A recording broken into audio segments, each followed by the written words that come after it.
Good evening. Our case study is based on Singapore. The title is Community Engagement in Singapore Green Building Master Plans. Next. As we all know, Singapore is densely populated, the third most populous country in the world, and it has a small land area. It's a challenge and puts a lot of pressure on the use of land resources. It includes housing, commerce, industrial transportation, recreation, educational institutions, and water catchment areas. However, it is one of the most environmentally friendly cities in Asia-Pacific region. In recent years, Singapore has made considerable progress in sustainability due to the government's active involvement in green projects and efforts. The government launched the ambitious Singapore Green Plan 2030. Besides, the Building and Construction Authority introduced the Singapore Green Building Master Plan. Due to the green building sector's growing complexity and multidisciplinary character, stakeholder cooperation has emerged as a major concern in green building policy. This study aims to understand the conditions that may facilitate a large-scale energy transition in Singapore's building sector, and explores how stakeholders can contribute to participatory decision-making in the sustainable building sector. Next. The Singapore Green Building Master Plan Committee is made up of more than 80 business stakeholders from various points along the built environment value chain.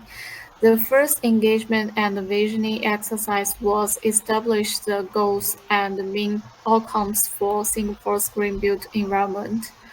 The participants, including industry leaders, representatives of trade associations and chambers, institutions of higher learning, government organizations, young people, and those who will lead the built environment industry.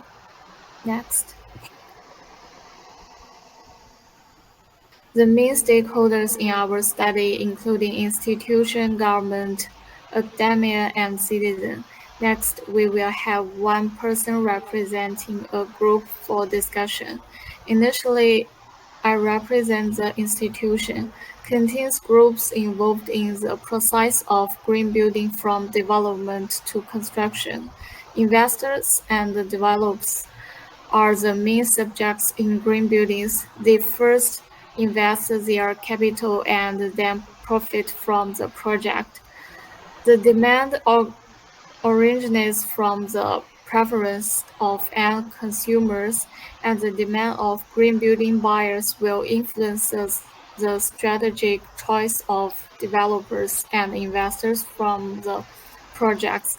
Therefore, in the process of promoting green building, the change of developers' awareness will drive the general direction of the whole construction market. ESG compliant real estate means easier access to financing opportunities. Singapore is about to launch a financial exchange offering carbon credits and investments in environment projects. Products from equipment and material suppliers that use low-carbon energy-saving technologies will effectively reduce the energy consumption of building projects. A good example of this agro-enterprise that effectively reduce the carbon emission. Additionally, the designer's consciousness is also key to green building, sustainable building design, and green technologies that effectively reduce environmental impact and maximize overall green building performance.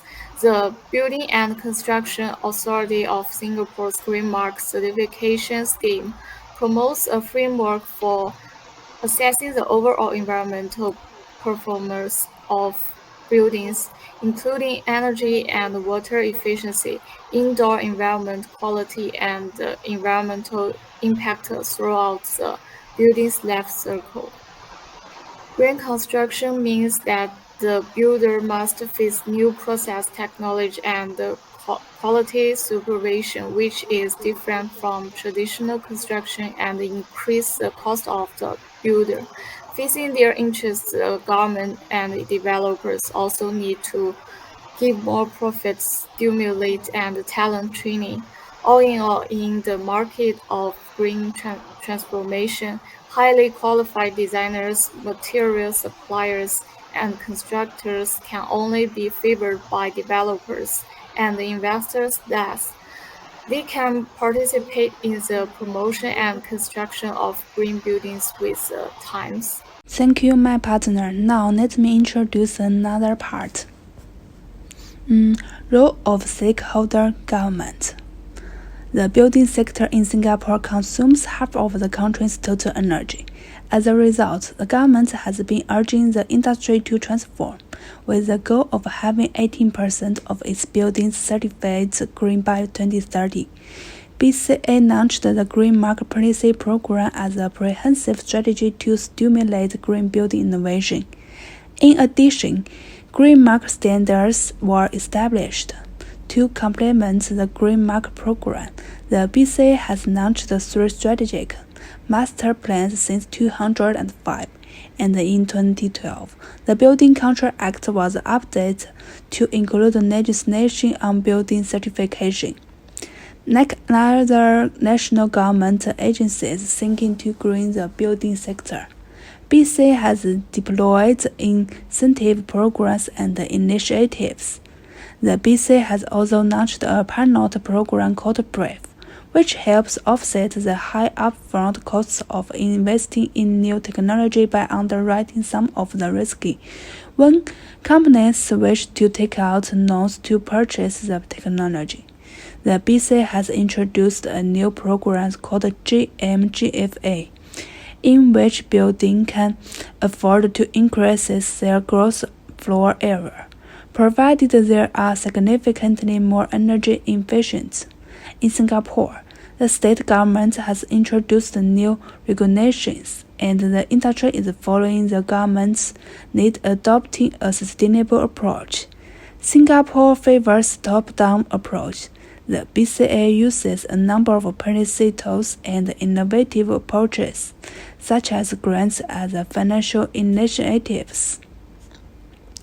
And the BCA also recently issued an order requiring organizations to make energy performance data publication available so that the BCA can conduct more effective benchmarking. Okay, now let me show the role of academic. There are many world-class academic institutions in Singapore, and in line with Singapore's green building goals, these academic stakeholders, such as Nanyang Technological University, are at the forefront. A university that aims to be one of the greenest campus in the world through the implementation of various green initiatives.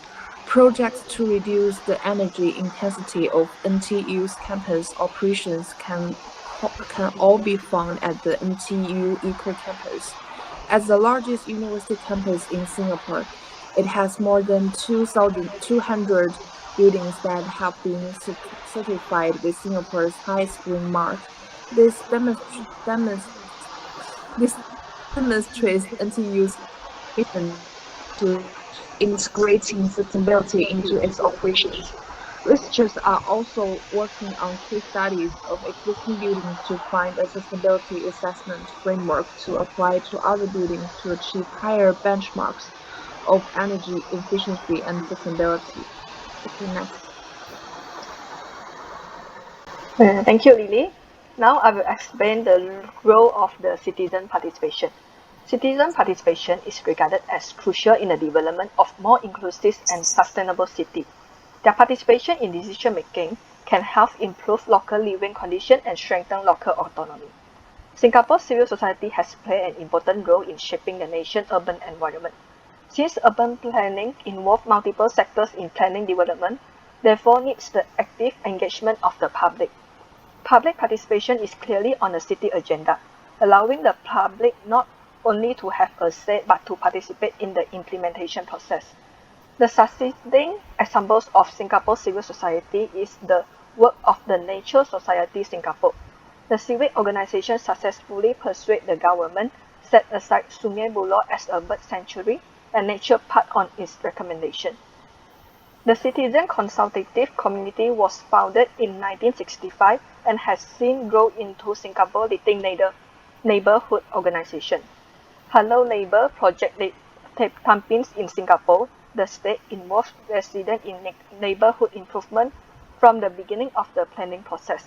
No significant conflicts that could potentially slow down the planning and implementation process, as most stakeholders, including government agencies, NUS experts, grassroots leaders and organizations, and residents were committed and supportive throughout the process. During the long-term plan review, the Singaporean government contacted more than 15,000 citizens to learn about their aspiration for a future sustainable city. Next. So our conclusion is Singapore Ministry of Sustainability Environment is taking its built environment industry to greener and greater heights. The initiative will be critical in reaching net zero emission and creating a Singapore that future generations will be proud of. As a result of this integrated situation, every stakeholder related to green buildings should highly cooperate and every aspect should be considered. Stakeholder motivation is also a critical method way for increasing stakeholder engagement in the green building project. We can know that the Singapore government has indirectly influenced the green building transformation by empowering citizens, developers, NGOs, academics, and etc. to actively contribute to the decision-making and community engagement process. Next. And this is our main reference. Next. Thank you, Doctor.